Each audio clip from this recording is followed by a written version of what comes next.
जय श्री जगन्नाथ। सुमिता बेहरा स्टोरी और poetry channel को आपण मानक स्वागत। आमे आज आमर कहानी पर्याय रे सुनिबा श्रीजुक्त विभूति पट्टनायक कहानी एक अश्लील कहानी इतिकथा। आसंतु सुनिबा कहानी एक अश्लील कहानी इतिकथा। राणी सकाळ आज मो घर को खरा आसीथिला। आउटा सुना रंगर चिकचिक खरा, तार परिमाण किंतु भारी अल्प।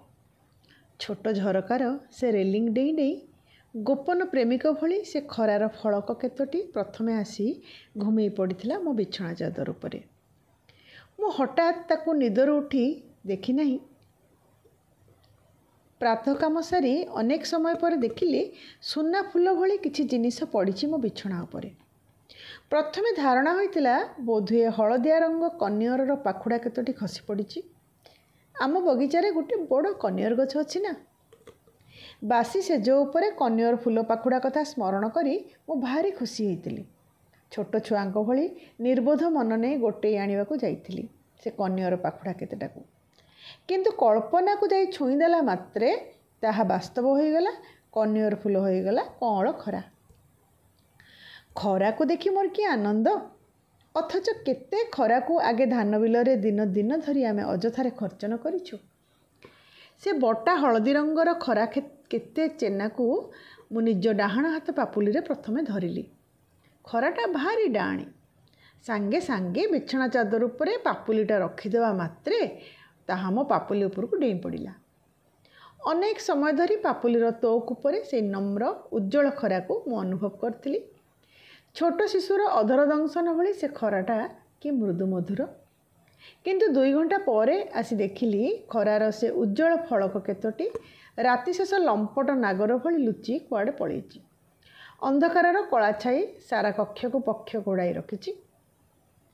अकारण रे मनटा कहीं खराब हो गला। मने हला खराटा जेपरी आसीथिला हताश भितरे आशा भली। गला बेले किंतु गला मिलिथिबा जिनिस पुणी थरे हजिगला भली। मोरे लेखा पढ़ी तमे हसी पार, कारण खराटा पर्याप्त भाव में तुम पाखरे सुलभ। जिते मूल्यवान जिनिस हेले भी ताहा धरी जदि सुविधारे मिलगला ताहाले तार गुणात्मक मूल्य अल्प हो जाए। किंतु आदौ मिलु नथिबा सस्ता जिनिस जदि हठात मिलगला। जेलखानार ए रुद्ध कोठरी रे सकाळ सूर्यर खरा कि अमूल्य। जेलखाना को आसीबा मोर 11 दिन हैला। आउ बाकी 4 दिन। 4 दिन परे ए जेल फाटक डेई राजपथ को गले मते भी हुए तो मिलिबो प्रचुर खरा, जो खरा को एड़ेइबा पई मो मध्य छता धरी पारे।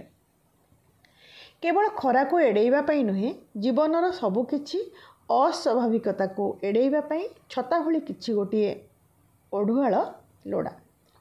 जहार ए ओढुआळर आवरण नहीं ताको सबु किछि आघात सहिबाकू पड़िबो। निज मनर से भावना को छलनार छता तले घोड़े रखिपारि नाही बोली मोर तो आज ए दंड भोग, जेल बरण। अश्लील साहित्य लिखि समाज रे व्यभिचार को उत्साहित करुथवार गुरुतर अपराध रे मते 15 दिन कारादंड मिलिछि। ए दंड मोर प्राप्य, कारण मु सत्य को आढुआळ रखिबार कला शिखि नाही। विचारालय रे जे दिन मोर विचार होइतिला तमे से दिन सेठाको आसीथिलो कि ना मु जाने नाही। किंतु मो विचार शुणिया पई से दिन लोकंकर अभाव होई नथिला। असंभव लोक भिड़।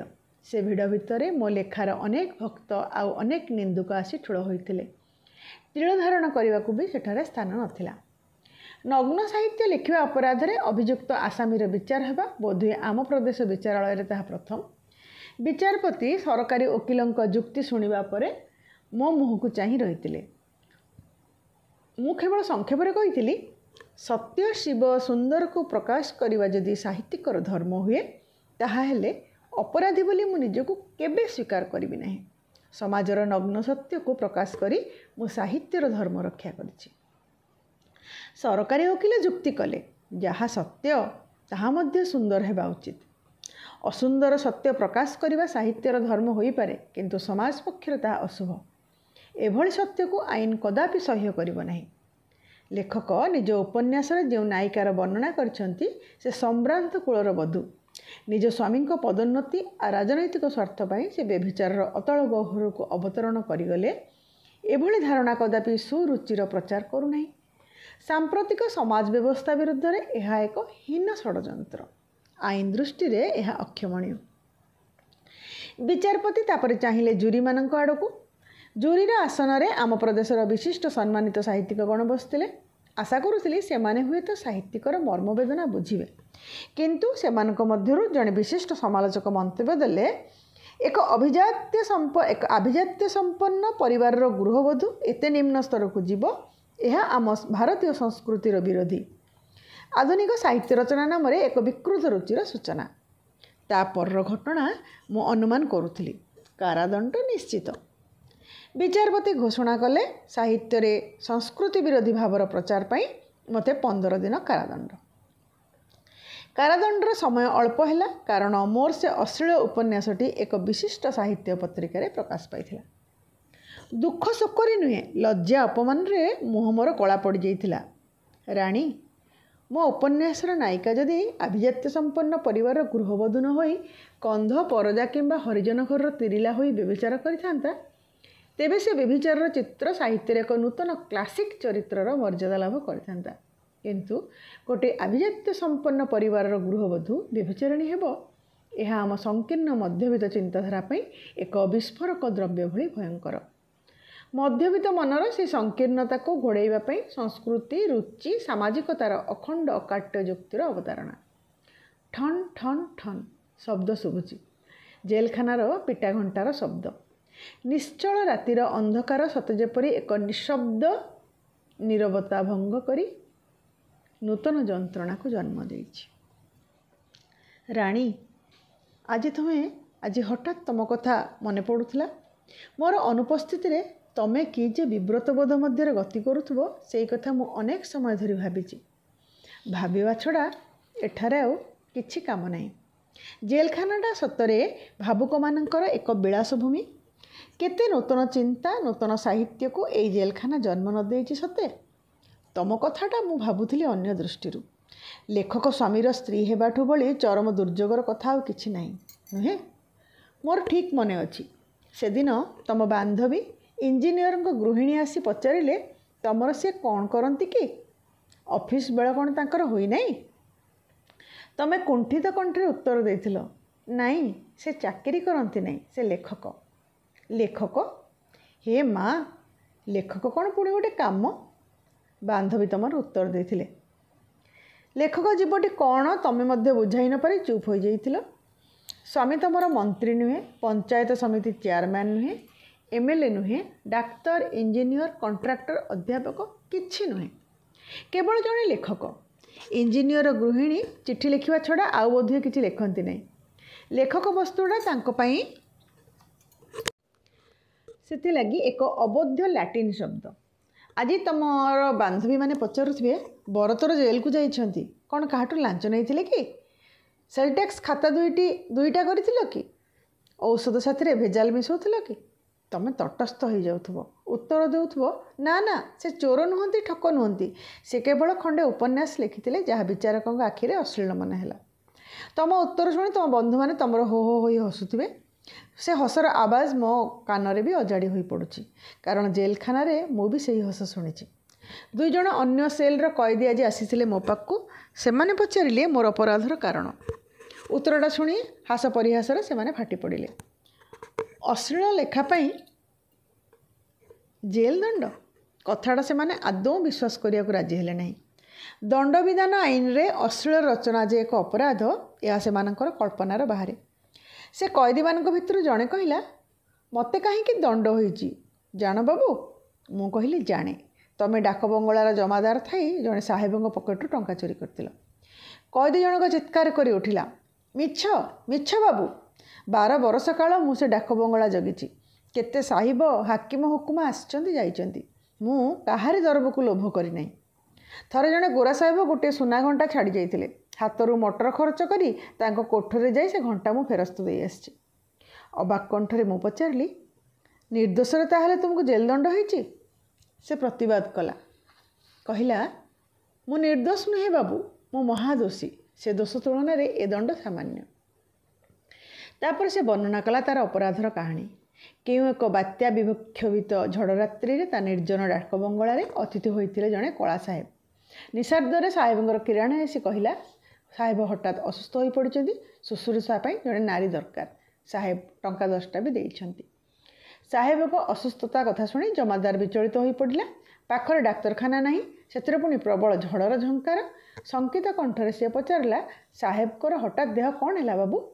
बाबू विरक्त हेले, कहले 2 बोतल विदेशी माल पकई दे साहेब घर सारा गड़ुंट, खाली चित्कार कर ओ म्यान ओ म्यान।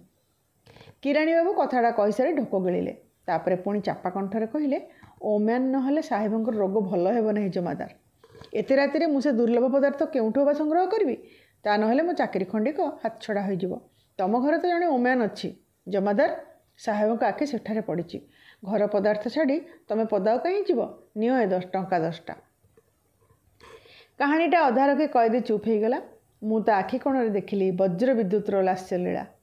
कंठ कठोर करी से कहला, से दिन राति कला साहेब को मु कौन कही मोर मन नहीं, किंतु मो कथा शुणी साहेब निशा छाड़ी जाइतिला।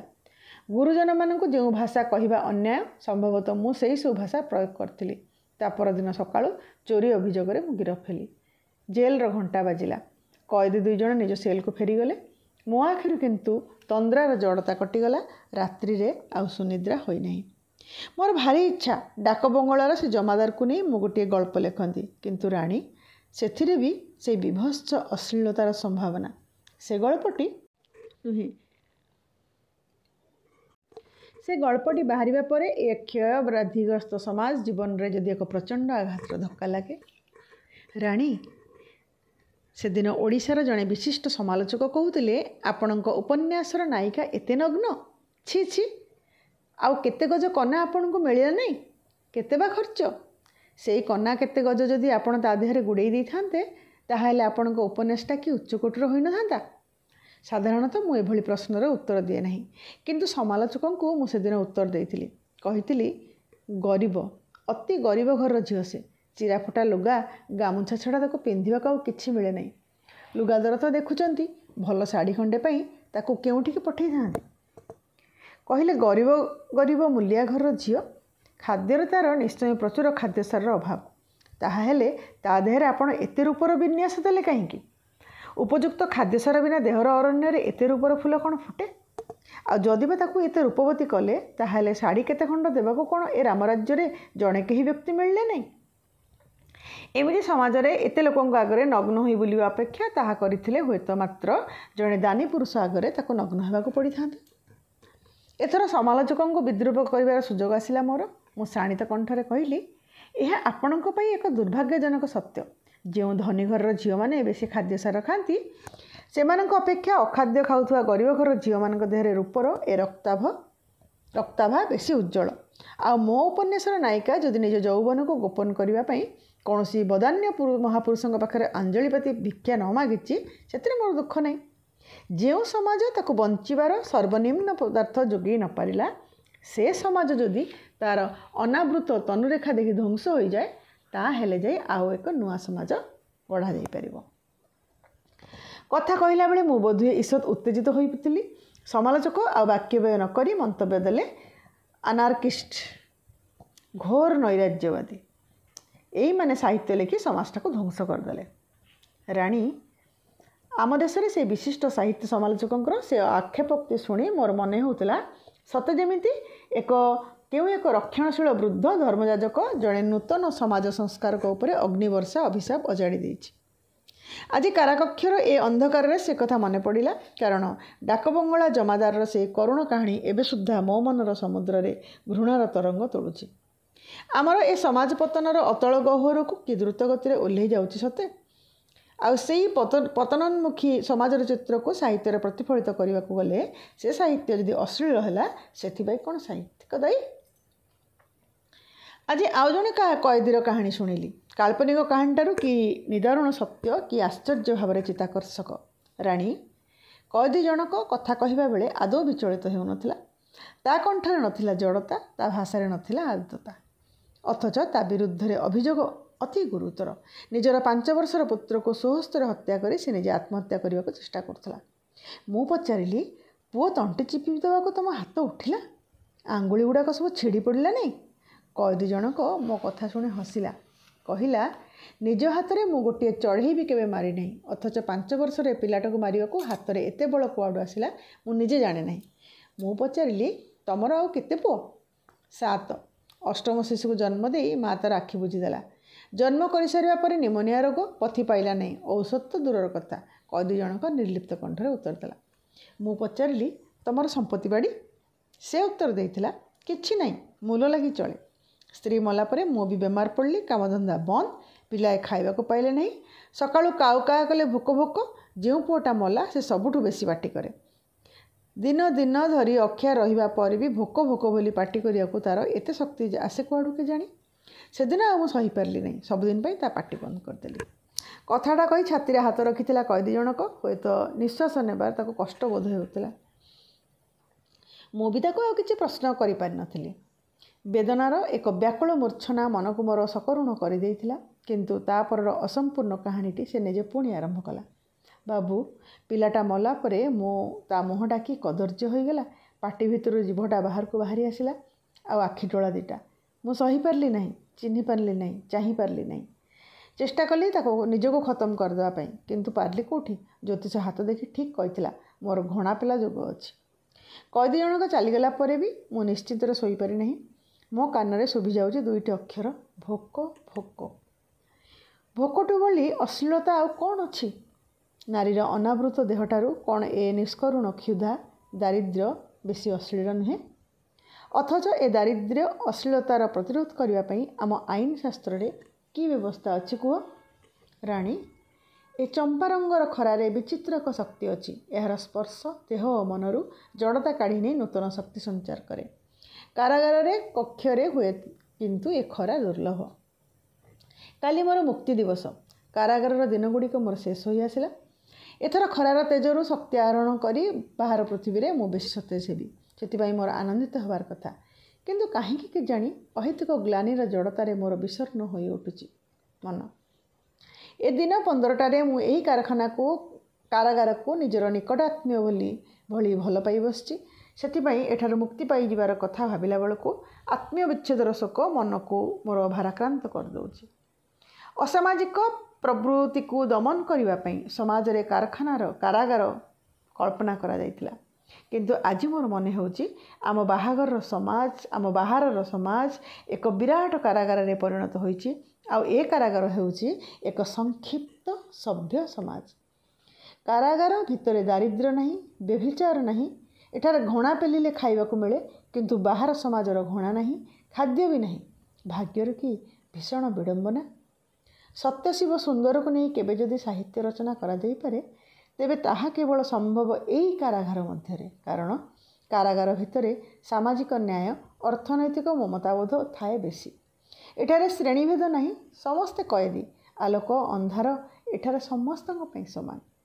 ମୁଁ ଆଗାମୀକାଲିର ସ୍ୱପ୍ନ ଦେଖୁଛି। କାରାଗାର ଲୁହାପାଠକ କାଲି ଖୋଲିଯିବ।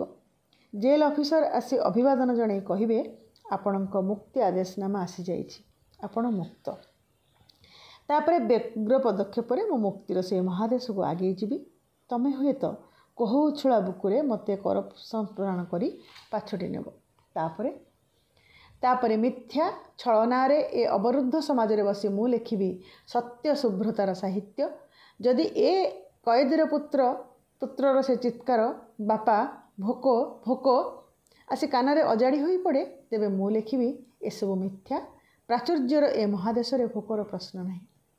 ଆଉ ଯଦି ଡାକବଙ୍ଗଳା ଜମାଦାରକୁ ସେ କଳା ସାହେବଙ୍କ କିରାଣୀ କହୁଥିବାର ମୁଁ ଶୁଣେ, ତୁମ ଘରେ ଜଣେ ଓମ୍ୟାନ୍ ଅଛି, ଜମାଦାର, ନିଅ ଏ ଟଙ୍କା 10ଟା, ତେବେ ମୁଁ ଲେଖିବି ମାତୃଜାତି ପ୍ରତି କଳା ସାହେବଙ୍କର କି ଗଭୀର ଭକ୍ତି।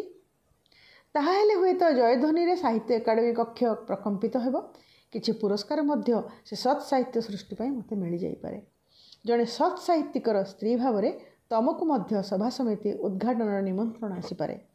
ତାହେଲେ ରାଣୀ, ମୁଁ ଯଦି ଏ କାରାକକ୍ଷରେ ବନ୍ଦୀ ହୋଇ ରହିପାରନ୍ତି, ଅଥଚ ସମତା ଆଉ ଶୁଭ୍ରତାର ଆଲୋକରେ ଆମ ସମାଜ ଜୀବନ ଆଲୋକିତ ହେବା ପର୍ଯ୍ୟନ୍ତ। ଧନ୍ୟବାଦ।